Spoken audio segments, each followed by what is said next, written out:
Bonjour à tous les amis, très heureux de vous accueillir encore une fois pour ce nouveau Masterclass Football Coaching. Aujourd'hui on a pris un petit peu de hauteur. Pourquoi? Parce que l'équipe de France, elle s'est qualifiée pour les quarts de finale de la Coupe du Monde au Qatar et elle jouera son match de qualification ce samedi contre l'Angleterre. Donc on sera très attentif à ce que va proposer l'équipe de Didier Deschamps et forcément on va suivre ça avec beaucoup d'attention. Aujourd'hui, le Masterclass Football Coaching, on va essayer de décortiquer un peu l'équipe de France, son dispositif, ses animations off et def, un petit peu aussi ses stratégies sur le coup de pied arrêté, des choses qu'on doit améliorer. Le Masterclass Football Coaching, c'est aussi quoi? C'est des formations en présentiel à partir de mars 2023. Je me présente, je m'appelle William Vimboulier, je suis entraîneur technique national de football. Je officie ici à l'île de la Réunion.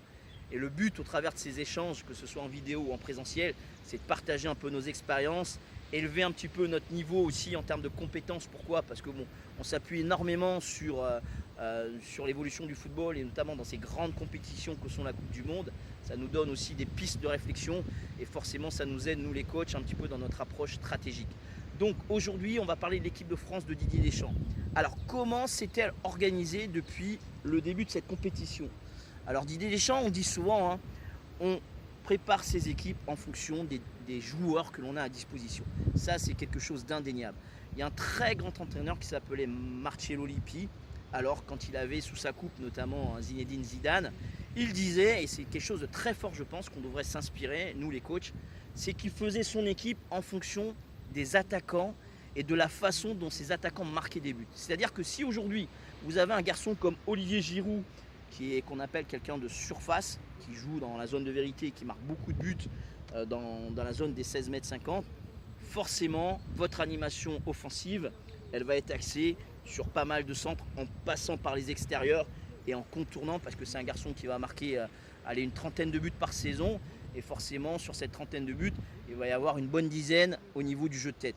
Donc, Marcello Lippi disait ça, en fait, c'est si vous avez forcément des attaquants qui vont vite dans la profondeur, comme je pense à Mbappé, ben forcément peut-être qu'il serait, je dirais, assez intéressant et cohérent de partir sur un bloc bas et votre animation offensive, elle va être sur des attaques rapides.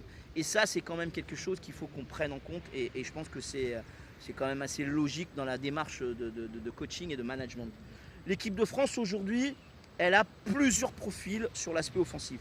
Avant que je revienne sur l'animation et son système de jeu, quand on regarde offensivement, l'équipe de France, elle a un garçon comme Giroud aujourd'hui, comme je le disais, que c'est un garçon qui est de surface de réparation. On a des garçons comme Mbappé et Dembélé qui vont très vite dans la profondeur, qui peuvent être intéressants, mais qui sont capables aussi de jouer dans cette zone axiale et de pouvoir marquer des buts dans cette zone notamment.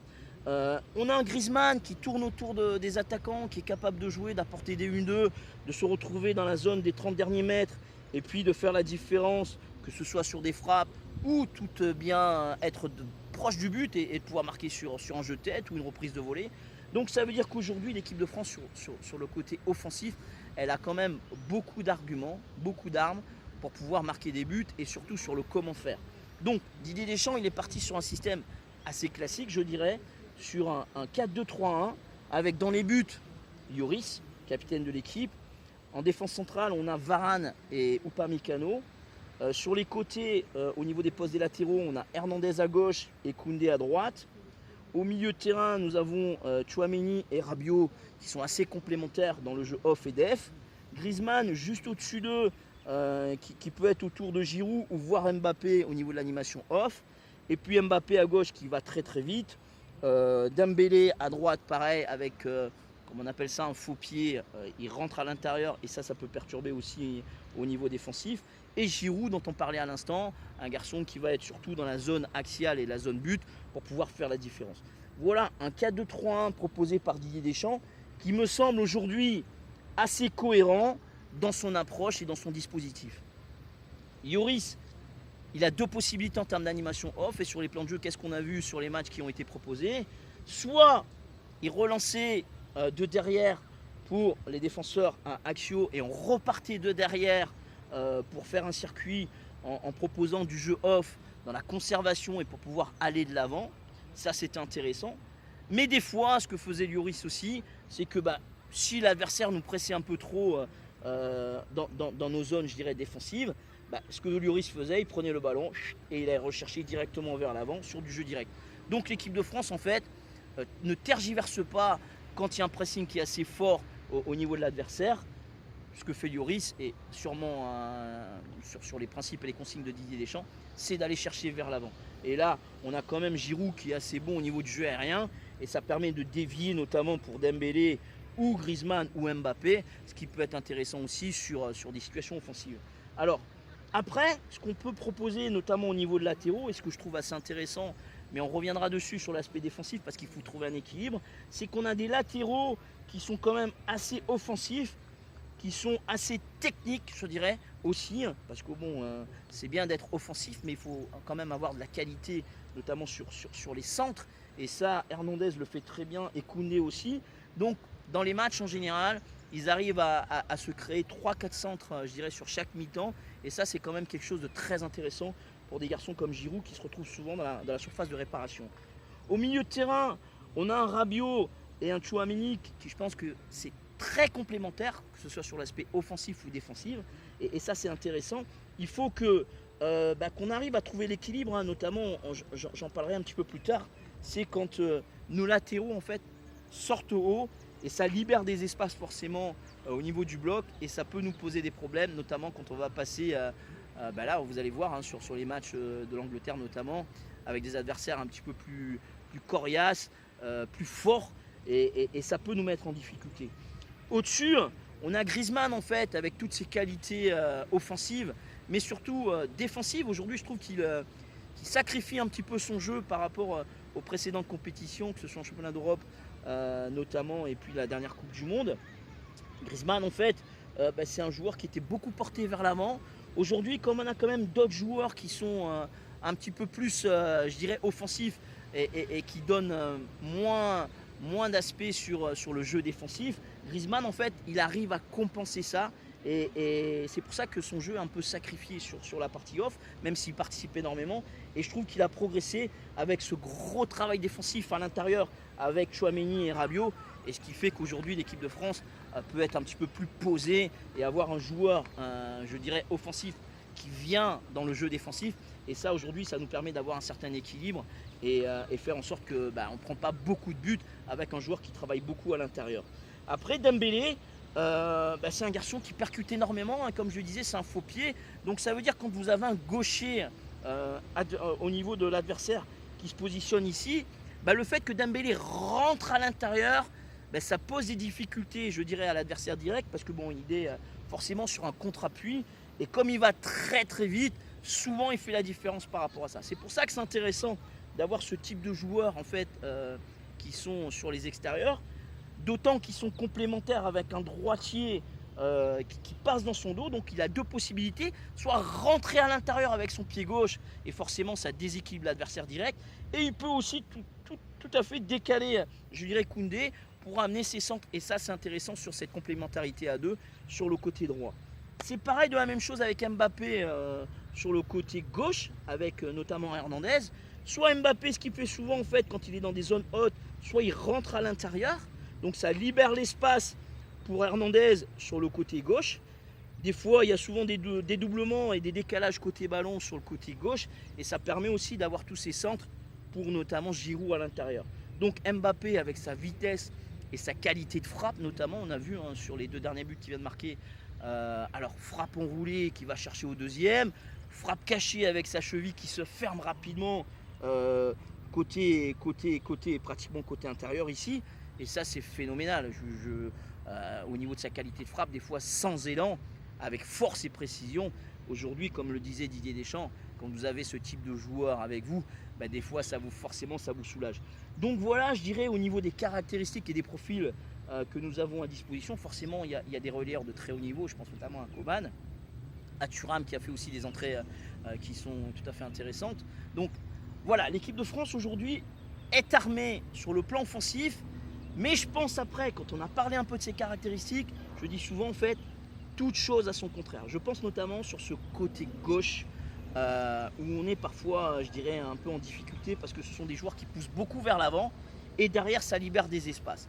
Donc il faudra faire attention au niveau de l'équilibre, notamment au niveau de Rabiot, qui le fait très bien jusqu'à présent, C'est-à-dire que quand l'espace est libéré, forcément il décale côté ballon et il vient fermer la zone ballon. Si jamais on est en perte de balle, on a déjà quelqu'un dans cette zone et forcément on peut freiner les actions. Pareil pour Upamecano, il a cette faculté, je dirais, défensive à être fort sur l'homme, il a démontré sur les précédents matchs, donc il est costaud. Donc forcément, il va aussi fermer la zone ballon quand Hernandez et Mbappé sortiront côté gauche.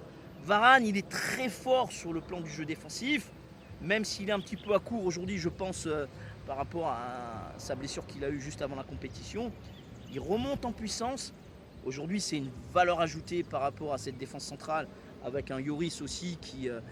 ce sont des joueurs de confirmés, je dirais, à ce niveau de la compétition.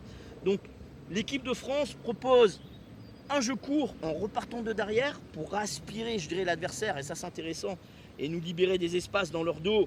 Et forcément, ça nous donne des possibilités pour Mbappé qui va très vite dans les espaces et dans la profondeur.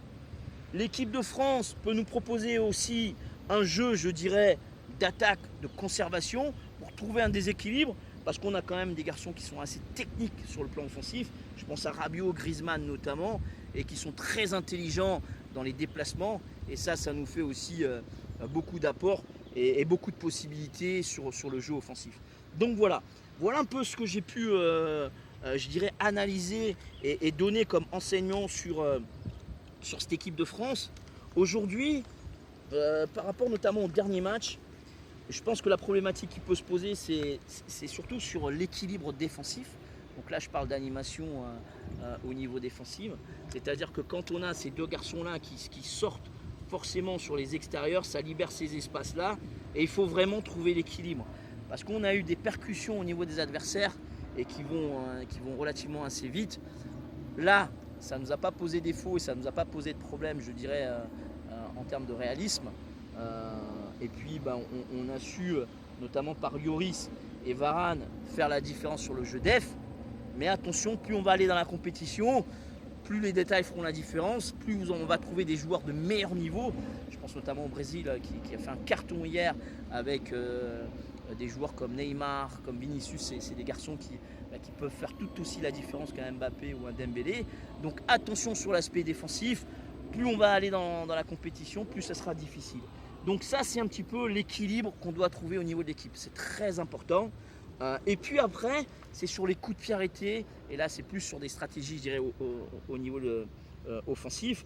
C'est que par rapport au profil que l'on a, je pense à Dembélé et à Mbappé, aussi Griezmann à l'intérieur, on obtient beaucoup de fautes. Beaucoup de fautes parce que c'est des garçons qui percutent énormément. Et forcément, on a beaucoup de fautes. Alors, je n'ai pas vu des stratégies, je dirais des combinaisons.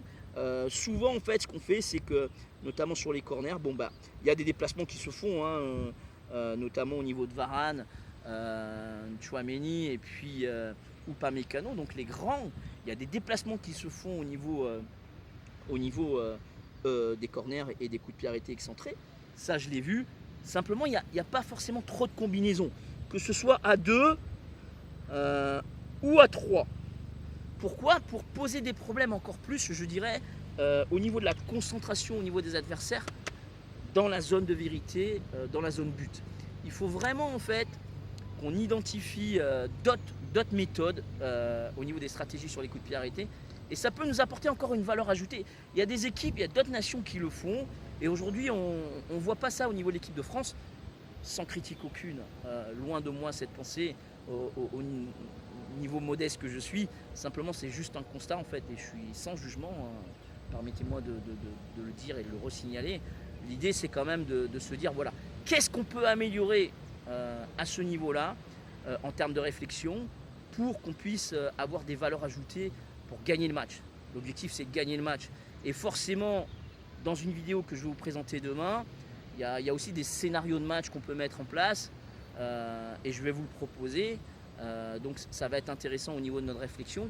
Un garçon comme Mbappé, par exemple, il est illimité dans ses choix de jeu. Il a envie d'aller le plus loin possible.